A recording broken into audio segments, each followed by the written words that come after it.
Sir आ रही है आवाज? सर आवाज आ रहा है। कुछ कहना है किसी को क्या?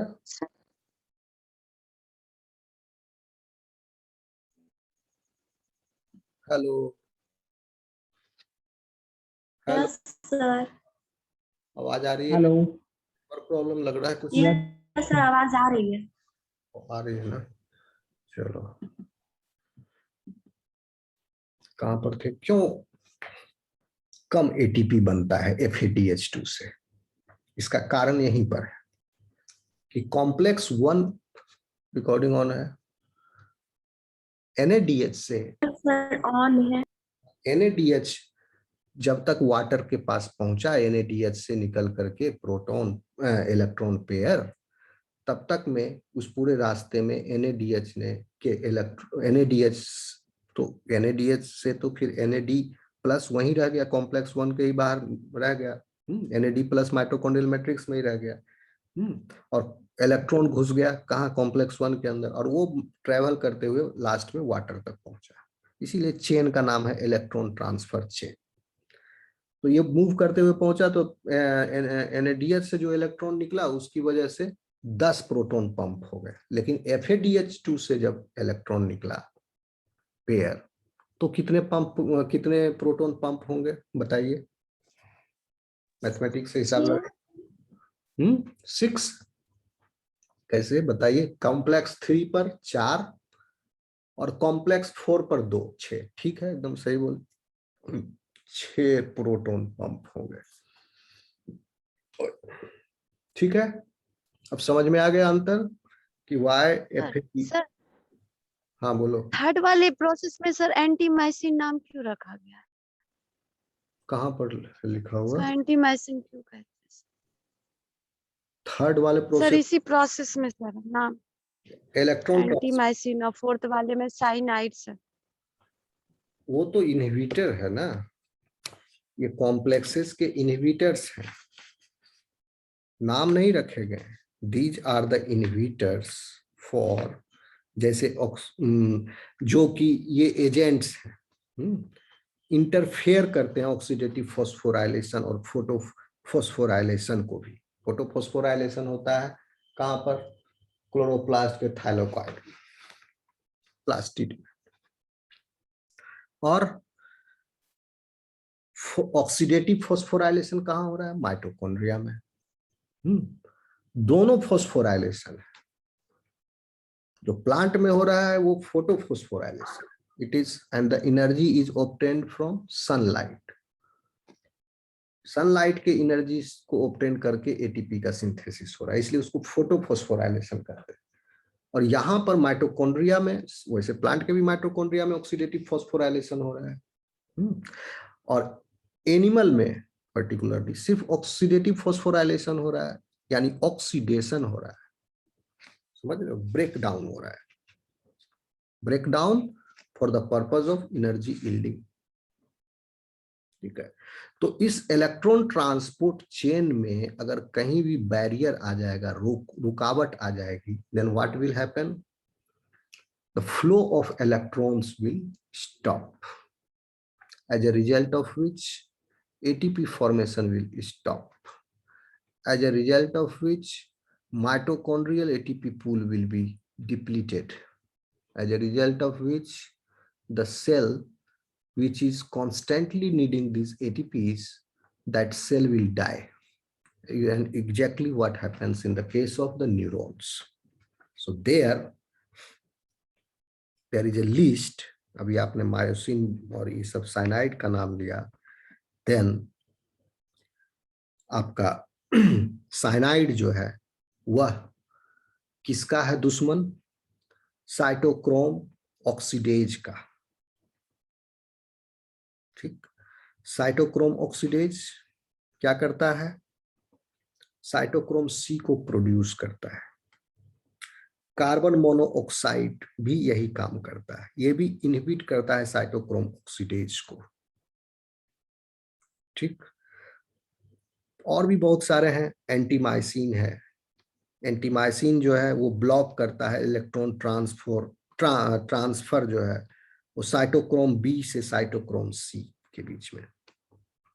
मैंने आपको इलेक्ट्रॉन ट्रांसपोर्ट चेन को संक्षेप में बताया है, उसमें साइटोक्रोम बी और साइटोक्रोम सी कहां पर आ रहा है ये सब नहीं बताया आपको, सिर्फ साइटोक्रोम सी बताया गया है, जो कि कॉम्प्लेक्स 3 से फिर कॉम्प्लेक्स 4 तक इलेक्ट्रॉन को कैरी करता है।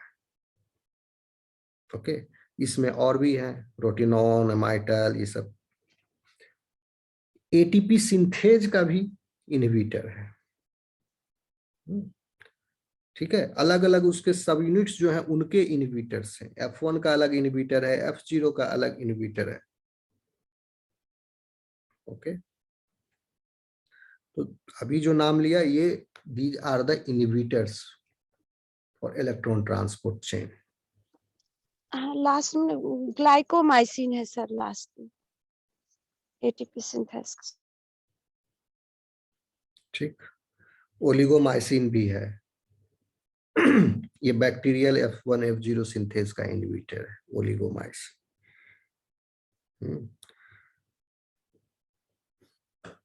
ग्लाइकोमाइसिन कहाँ तुम पढ़ ली? Okay, these are not important for your syllabus point of view. पहले आप प्रोसीजर को समझो, उस प्रोसीजर को रोकने वाले चीज हैं ये सब।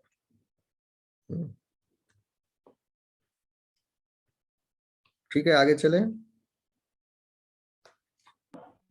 यस।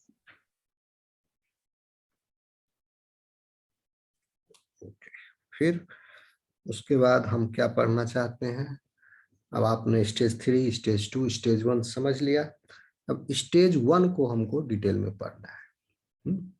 यानी ये पढ़ लेना टेक्स्ट जो लिखा हुआ है, beta oxidation, this is stage 1। ठीक, अब आप कहोगे कि सर ये बीटा ऑक्सीडेशन का जो प्रिकर्सर मॉलिक्यूल है दैट इज फैटी एसिड, वो कहां से आ रहा है? वो माइटोकॉन्ड्रिया में कैसे घुसा फैटी एसिड? ठीक, तो इसका कहानी हम बाद में बताएंगे, पहले बीटा ऑक्सीडेशन आप समझो, वो माइटोकॉन्ड्रिया में कैसे आया फैटी एसिड। क्योंकि दो रास्ते हैं आने के।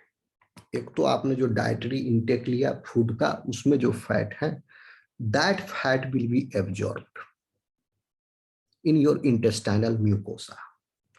लेकिन एब्जॉर्ब होने के लिए इंटेस्टाइनल म्यूकोसा में there is a problem there, because lipid are water insoluble compounds. So enzymes responsible for the hydrolysis of the lipids cannot perform its action. Enzymes are water soluble. How they will achieve this then?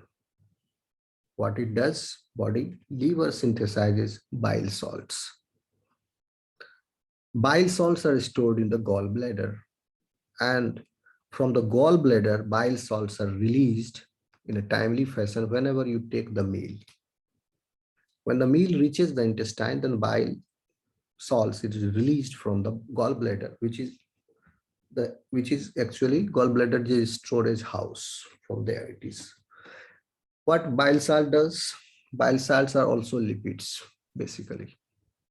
Okay, bile salts emulsifies the fat, because at this point of time the food which you have taken, for the food what you are doing, you are chewing the food and then swallowing it. Okay, after that it reaches the stomach, then it is charred again and produce the chyme. Food is formed in the form of chyme there, present in the form of chyme, which is a semi liquid state, और उसमें सब कुछ मथा हुआ है, मिला हुआ है। अब ये स्टमक से आया इंटेस्टाइन में, और इंटेस्टाइन में गॉल ब्लेडर से निकल के बाइल सॉल्ट्स उस फूड को, सेमी सॉलिड फूड को में मिल जाएगा, और उसके बाद उसको जैसे पानी में आप सर्फ घोलते हो, सर्फ डालें, थोड़ा सा हाथ उसमें घुमाओगे तो फेन उत्पन्न होता है। फेन किए हो कभी ऐसा? Yes sir. जरूर किए होगे, कपड़ा साफ करने में, है ना, बाल्टी में सर्फ डालता है, घुमाता है, फेन होता है। तो ये बाइल सॉल्ट्स भी डिटर्जेंट्स हैं और ये फूड में मिलने के बाद उसको इमल्सिफाई कर देते हैं फूड को। इमल्सिफिकेशन की वजह से बहुत सारे माइसेल्स का फॉर्मेशन होता है, सरफेस एरिया बढ़ जाता है, and these fat droplets, fat bodies which are present in the food, now that fat occupies the surface of the micelle, and then intestinal lipase gets the chance for its hydrolytic action on these substrates which is fat. तो bile salts के बिना इसका digestion नहीं हो सकता fat का। Okay, liver problem जिसको हुआ, गॉल ब्लैडर किसी का रिमूव हुआ, उसको डॉक्टर बोल देता है भैया फैटी चीज से बच के रहना, कम खाना। अब गॉल ब्लैडर नहीं है तो बाइल सॉल्ट्स तो बनेगा ही, लीवर में बनता है बाइल सॉल्ट्स, लेकिन क्या हुआ, बाईपास लीक करके इंटेस्टाइन में आ जाता है। गॉल ब्लैडर में स्टोर करके नहीं रहा, वो डायरेक्ट बनते जा रहा है, बहते जा रहा है, वहां पहुंचते जा रहा है इंटेस्टाइन।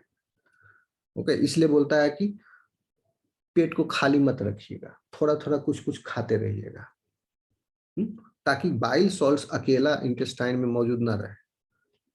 इंटेस्टाइन खाली है, बाइल सॉल्ट्स आ गया, what will happen, it will increase the pH of intestine. Bile salt से पीएच और बढ़ता है और इंक्रीज कर देगा। एनवायरमेंट बिना फूड के बाइल सॉल्ट्स प्रेजेंट, ठीक वैसी ही बात हो गई। स्टोमक में खाना नहीं है, एसिड मौजूद है, तो क्या हुआ, एसिडिटी है। स्टमक का एनवायरमेंट एसिडिक होता है, इंटेस्टाइन का अल्कली होता है, अल्कलाइन होता है। ये सब पता है बेसिक आपको? Yes sir.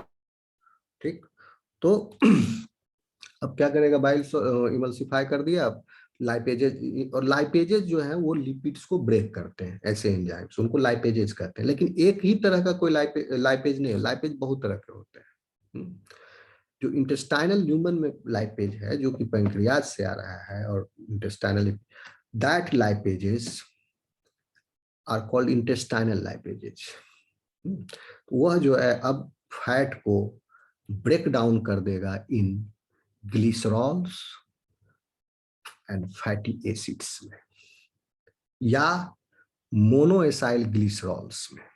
अब चूंकि ट्राइएसाइल ग्लिसरॉल्स के को ब्रेक करने पर क्या क्या प्रोडक्ट मिल सकता है, या ट्राइएसाइल ग्लिसरॉल को कंप्लीटली ब्रेक डाउन कर दिया जाए तो 1 glycerol unit and 3 fatty acids that you will obtain. अगर ट्राइएसाइल ग्लिसरॉल से 2 ही फैटी एसिड्स बाहर निकला तो क्या बन गया, मोनोएसाइल ग्लिसरॉल। हम कुछ लिख नहीं रहे हैं, ऐसे बोल रहे हैं, समझ रहे हो? Are you getting me? Note बना लोगे? Yes sir. ओके, ठीक है। मोनोएसाइल ग्लिसरॉल्स भी प्रोडक्ट बनते हैं, तो और ये सब glycerol, monoacyl glycerol, these are the products of the lipase, intestinal lipases, and these products are absorbed in the intestinal mucosa by the intestinal epithelial cells. And then what happens in the intestinal mucosa? वहां पर क्या हो गया, fatty acid का pool बन गया, glycerol का pool बन गया, सब एब्जॉर्ब हो के इंटेस्टाइनल म्यूकोसा में आ रहा है। There is a glycerol pool, there is मोनोएसाइल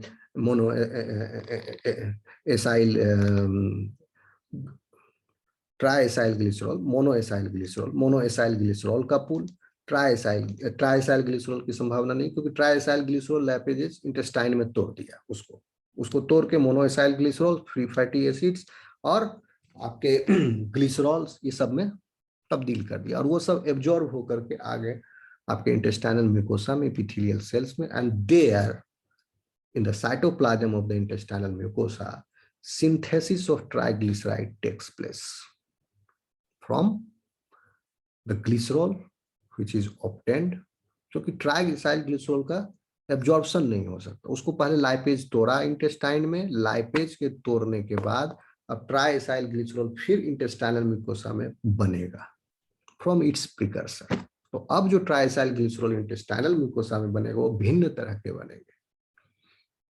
suppose कि आपने प्लांट सोर्स से फैट लिया, प्लांट सोर्स का फैट जो है वो दैट इज बेसिकली ऑयल, और एनिमल सोर्स से फैट बेसिकली इज आपका सैचुरेटेड फैटी एसिड और जिसका कार्बन लेंथ ज्यादा है।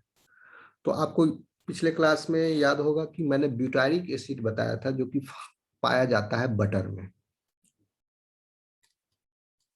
याद है? कितना कार्बन है ब्यूटारिक एसिड में बताओ? 4 कार्बन। ओके, आपने पूछा क्यों नहीं कि सर प्लांट एनिमल्स में जो फैट्स बन रहे हैं उसका कार्बन लेंथ जो है किससे ज्यादा है? पामीटेट से ज्यादा है। एनिमल फैट में 16 कार्बन लेंथ से ज्यादा है जो चर्बी है आपका। तो फिर बटर में कार्बन लेंथ 4 कहां से आया? कम कार्बन लेंथ वाले फैटी एसिड्स तो प्लांट में प्रोड्यूस होते हैं। अनसैचुरेटेड भी पूफा जो है प्लांट में प्रोड्यूस हो रहा है। बटर में कैसे आ गया 4 कार्बन? बटर का ओरिजिन क्या है? एनिमल ओरिजिन है, राइट? बटर कहां से आया? प्लांट से आएगा कि एनिमल से आएगा? एनिमल से आया। दूध से फैट को निकाला गया with its associated protein and other things, that is butter. तो कैसे हुआ? ये ऐसे हुआ कि these are जिससे बटर मिला वो सब क्या है? अब ह्यूमन के मिल्क से butter can not be obtain. This can only be obtain from the cattle. Why? Because they are fermenting animals. इनके रूमेन में फर्मेंटेशन होता है, तो फर्मेंटेशन का प्रोडक्ट है ब्यूटारिक एसिड जो कि मिल्क में फिर एब्जॉर्ब कर लिया गया। यानी वहां पर सिम्बायोटिक बैक्टीरिया बोवाइन को हेल्प कर रहे हैं, साथ में सिम्बायोटिक बैक्टीरिया अपना भी उस लॉन्ग चेन फैटी एसिड से अपना भी न्यूट्रिशन ले लिया और बाय प्रोडक्ट ब्यूटारिक एसिड जो है उसने उसके ब्लड स्ट्रीम में बोवाइन के उसमें छोड़ दिया, सिक्रीट कर दिया, उसने छोड़ दिया, यूटिलाइज नहीं किया बोवाइन के लिए। Now bovine is incorporating these butyric acids in its milk. Okay, so that's how the butyric acid is present in the butter. Okay, आगे चले।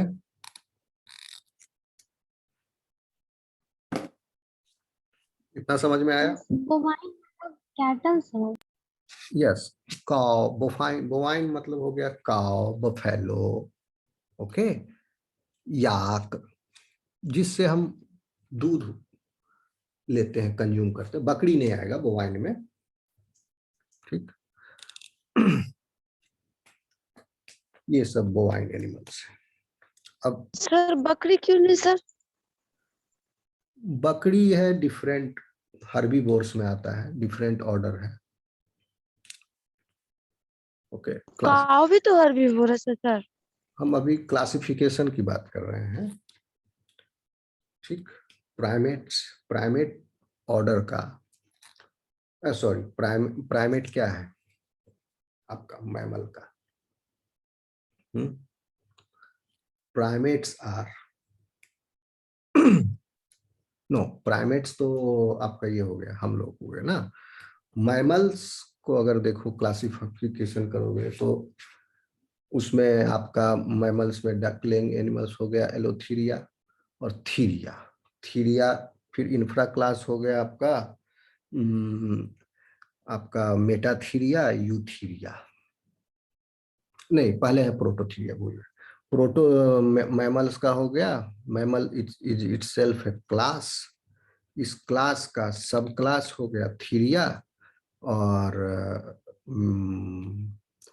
अलोथीरिया, prototheria and then theria. Prototheria duck bill platypus, theria से फिर infraclass है आपका allotheria, metatheria and eutheria. Allotheria extinct हो गया, metatheria marsupials, फिर theria और यूथेरिया प्लासेंटल हो गया।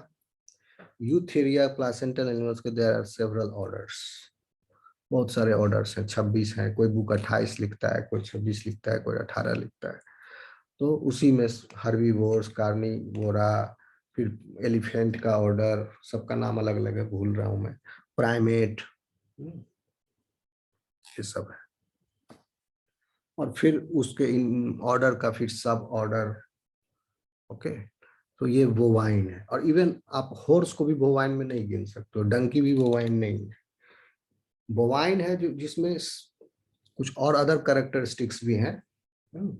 एक तो आपका उस बोवाइन का स्टमक जो है 4 चैम्बर्ड होते हैं और इसमें फर्मेंटेशन काफी ज्यादा होता है बोवाइन में। गोट में, डोंकी में, हॉर्स में फर्मेंटेशन इज लिमिटेड, जिराफ में कम फर्मेंटेशन होते हैं। ठीक, इसीलिए ये सब कम जुगाली करते हैं ये भी करते हैं लेकिन कम करते हैं। चलो आउट ऑफ द टॉपिक हो गया, फिर चलें कहीं और टॉपिक पर। यस फिर कहाँ पर छूटा था? ब्यूटारिक एसिड, तो हो गया, कहानी खत्म। ब्यूटारिक एसिड समझ गए कैसे आया बटर में। अब फर्मेंटेशन प्रोडक्ट है ब्यूटारिक एसिड। ठीक, तो अब हम बीटा ऑक्सीडेशन को पढ़ेंगे। चले बीटा ऑक्सीडेशन में step by step. Yes yes sir. तो ये बीटा ऑक्सीडेशन पहले की कहानी हो गई। हाँ, हम आपको क्यों आया ये चर्चा, हम कहाँ से आया ब्यूटारिक एसिड। 1 सेकेंड, ये क्योंकि डिस्कशन कंप्लीट हुआ नहीं, मैं इधर उधर थोड़ा डेविएट हुआ। ये हम बता रहे थे कि ये फैटी एसिड पहुंचा कैसे माइटोकॉन्ड्रिया में, इसका रास्ता, जर्नी। तो ये हम एक्चुअली इसके बाद भी बताएंगे, लेकिन पहले आप समझ लीजिए वही इसके पहले का बता दिए। इंटेस्टाइनल म्यूकोसा में फिर से ट्राइग्लिसराइड्स बने, और क्या इस बार बनेंगे ट्राइग्लिसराइड? अब प्लांट प्रोडक्ट से आया, चाहे सोर्स ऑफ फैट, चाहे एनिमल प्रोडक्ट से आया। ठीक है, प्लांट प्रोडक्ट से आया। हेलो हेलो हेलो, आवाज आ रही? Yes yes sir. Yes sir. Network disconnect हो जा रहा है। Yes sir. ठीक है, तो अब समझ लो कि कहाँ थे, आया कहाँ से। अच्छा, तो फिर से इंटेस्टाइनल म्यूकोसा में ट्राइसाइल ग्लिसरॉल्स बने। वो डिफरेंट तरह के, पहले के जो कॉम्बिनेशन में फैटी एसिड्स जो सोर्स से प्राप्त हुआ फूड में, वो सब तो ब्रेक डाउन हो गया, और उससे फिर नए ट्राइसाइल ग्लिसरॉल्स का निर्माण हुआ। तो वो अब ट्राइसाइल ग्लिसरॉल जो आपके बॉडी में बना, वो उसमें उसका different combination of fatty acid से बने। ठीक है, तो अब क्या हुआ, वो ट्राइग्लिसराइड्स बने। और कुछ फ्री फैटी एसिड्स भी हैं, ट्राइग्लिसराइड्स भी हैं, जो इंटेस्टाइनल म्यूकोसा में बन रहे हैं। और इंटेस्टाइनल म्यूकोसा से अब इसको भेजना है ब्लड में। ठीक है, ब्लड में भेजेगा तो ब्लड फिर अगेन वाटर एक्वस है, तो ब्लड में ये कैसे डिजोल्व होंगे? ट्राइग्लिसराइड लॉन्ग कार्बन चेन है, तो इसको पैक किया जाता है विथ एसोसिएटेड प्रोटीन्स। बहुत सारे तरह के प्रोटीन्स होते हैं, उनके साथ इनको एसोसिएट किया जाता है। किनको? इन लिपिड्स को, ट्राइग्लिसराइड्स को, फ्री फैटी एसिड्स को पैक किया जाता है। उसके कोर में ये है और चारों तरफ प्रोटीन है, and these proteins are called as apolipoproteins. ठीक, अब apo means opposite of lipoprotein. Lipoprotein means the protein which will bind with lipids, और प्रोटीन लिपिड के साथ बाइंड करने पर इट बिकम्स soluble। तो अब, और एपोलाइपोप्रोटीन मतलब that lipoprotein which are meant to bound with lipids but they have not bound with the lipid yet। ठीक, तो apolipo, these are the class of, और बहुत तरह के अपोलाइपोप्रोटीन्स होते हैं। बहुत रिसर्च हो रहा है इस पर। ये अपोलाइपोप्रोटीन्स बाइंड करते हैं लिपिड के साथ, और एक पैक का निर्माण कर लिए, डेंस पैक। ऊपर में प्रोटीन है, अंदर कोर में लिपिड है, and these are called as chylomicrons. Have you heard of this name, chylomicrons? Yes ठीक, तो काइलोमाइक्रोन्स बना कहां पर? इंटेस्टाइनल म्यूकोसा में पैक कर दिया गया। इंटेस्टाइनल म्यूकोसा में पहले डिग्रेड करके लाइपेज उसको इंटरनल मुकोसा में भेजा, इंटरनल मुकोसा में फिर से पैकिंग हुआ, काइलोमाइक्रोन बना, काइलोमाइक्रोन को फिर ब्लड में भेज दिया गया। अब ब्लड में now chylomicron can travel. Sir पहले लीफ वेसल्स में ना भेजा जाए, क्या बोले? काइलोमैक्रोन को पहले लीफ वेसल्स में ना भेजा जाए। वेसल्स बोले तो ब्लड में एंटर किया। कैपिलरीज प्रेजेंट इन द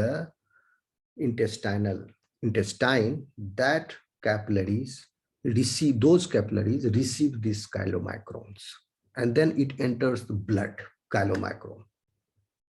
ठीक, अब ब्लड में एंटर करने के बाद chylomicron can go to all over the body, wherever the requirement of lipid is there in the cell, that will be taken up. There it will be taken up, particularly in liver, hepatocytes, they take it up because they have the counterpart which will bind with the apolipoproteins, and then it gets associated with those proteins, and then whole chylomicrons is internalized। तो इस तरह से lipid में hepatocytes में पहुंच गया cytoplasm, और उसके बाद फिर काइलोमाइक्रोन का फिर वहां पर साइटोप्लाज्म में उसका डिग्रेडेशन होगा, और काइलोमाइक्रोन से निकल के फिर आपके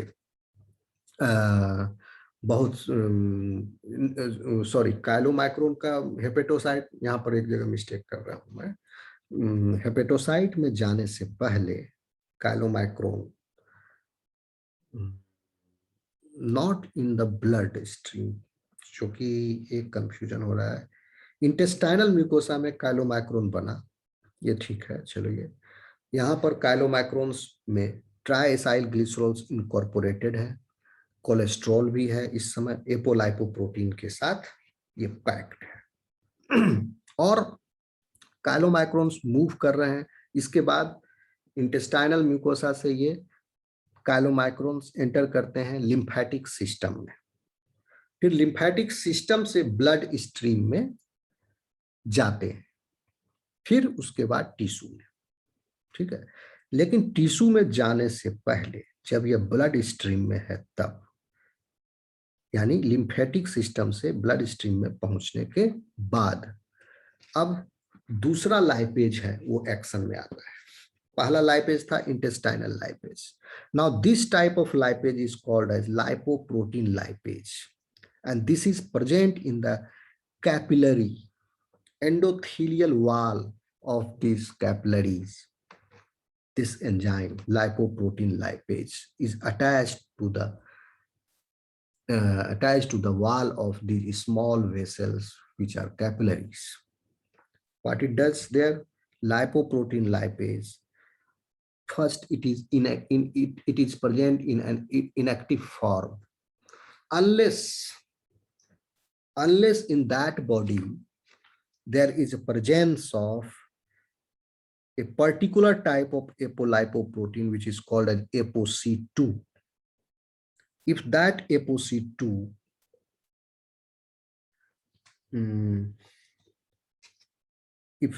ApoC2 is present in body, that packed body in which these triacyl glycerols are packed, then these lipoprotein lipases are activated. After the activation of this lipoprotein lipase, it converts triacyl glycerols to fatty acid and glycerols. कहने का मतलब हुआ कि जब tissue के पास पहुंच जाता है या काइलोमाइक्रोन ट्रेवल करते हुए, तो इन दैट टिश्यू कैपिलरीज नेटवर्क का जाल है, and in that capillary network, on the inner side of its wall, means its lumen side, lipoprotein lipase is activated and converts triacyl glycerols to fatty acids, and these triacyl glycerols are present in the chylomicron. तो अब क्या हो रहा है, chylomicron ढीला पड़ते जा रहा है। किसी तकिया से अगर रुई निकालते जाओ आप, थोड़ा सा निकाले, थोड़ा सा निकाले, थोड़ा सा निकाले, ढीला होते जाएगा वो। काइलोमाइक्रोन के अंदर ट्राइसाइल ग्लिसरॉल्स की पैकिंग है। और लाइपोप्रोटीन लाइपेज एक ही बार में तो सबको ब्रेक डाउन नहीं कर रहा है, धीरे धीरे धीरे धीरे कर रहा है, तो खाली होते जा रहा है, लूज पैकिंग होते जाता है काइलोमाइक्रोन्स का। फिर काइलोमाइक्रोन्स ब्लड में ही रह गए, और उसका फिर फेट हम बाद में बताएंगे कैसे ये एचडीएल एलडीएल सब कोलेस्ट्रॉल बनता है, good bad cholesterol beta oxidation के बाद।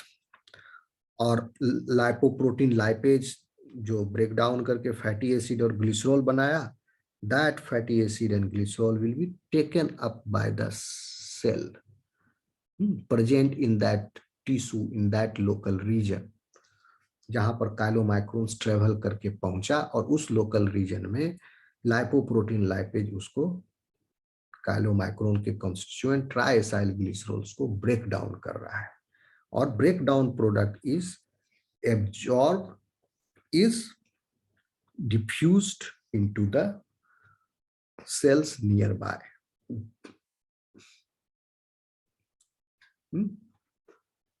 तो इस तरह से ट्रैवल करते हुए फैटी एसिड पहुंच रहा है। दूसरा रूट है कि साइटोप्लाज्म में खुद भी बायोसिंथेसिस हो रहा है फैटी एसिड्स का, और साइटोप्लाज्म में as in the form of droplets these lipid molecules are present. Fatty acid का भी साइटोप्लाज्म में पूल होता है,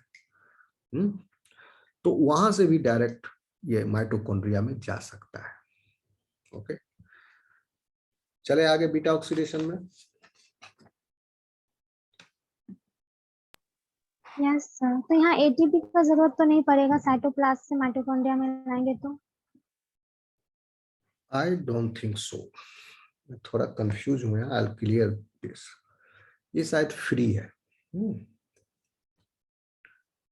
क्योंकि fatty acid is coming in the mitochondrial matrix, so this transport is energy driven और without energy driven. Next class में clear कर दूंगा, हो सकता है ये एनर्जी ड्रिवन हो, क्योंकि बड़ा चेन है, इसको खींच के ले जाना पड़ रहा है। And which enzyme is responsible for this, which agent is responsible for this, which is taking the fatty acids into mitochondrial matrix, इसका भी कोई एक पाथवे होगा।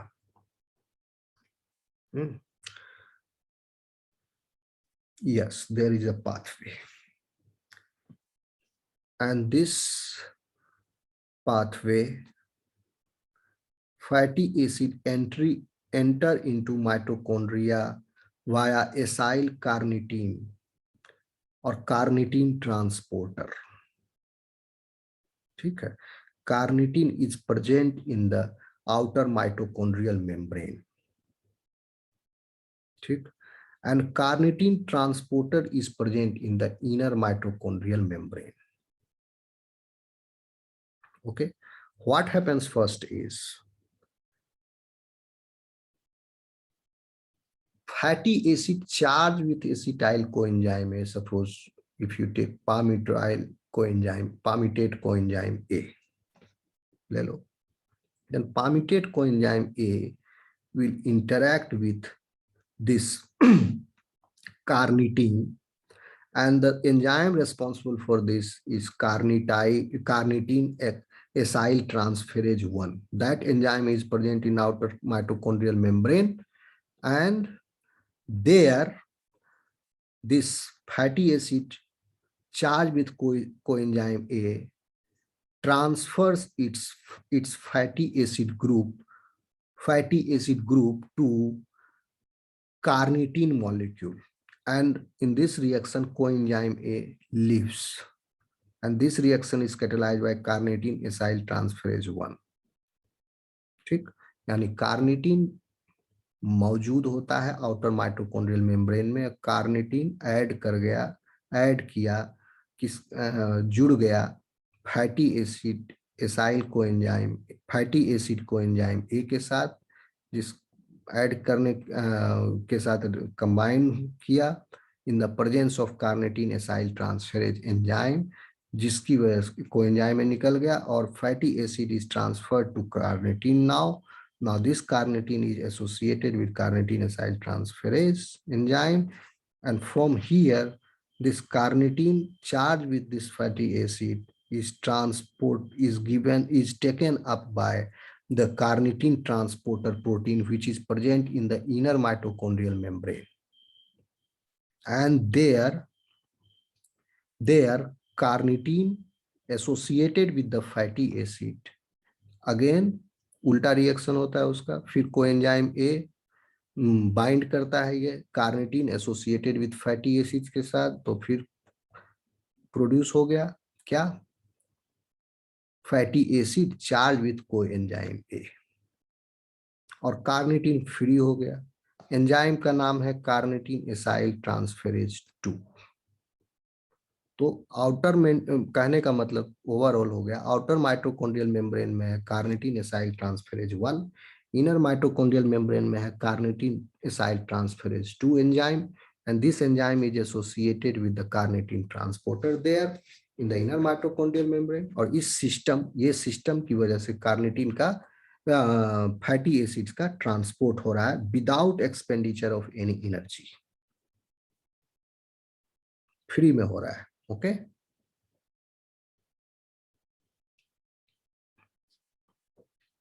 समझ रहे बात को?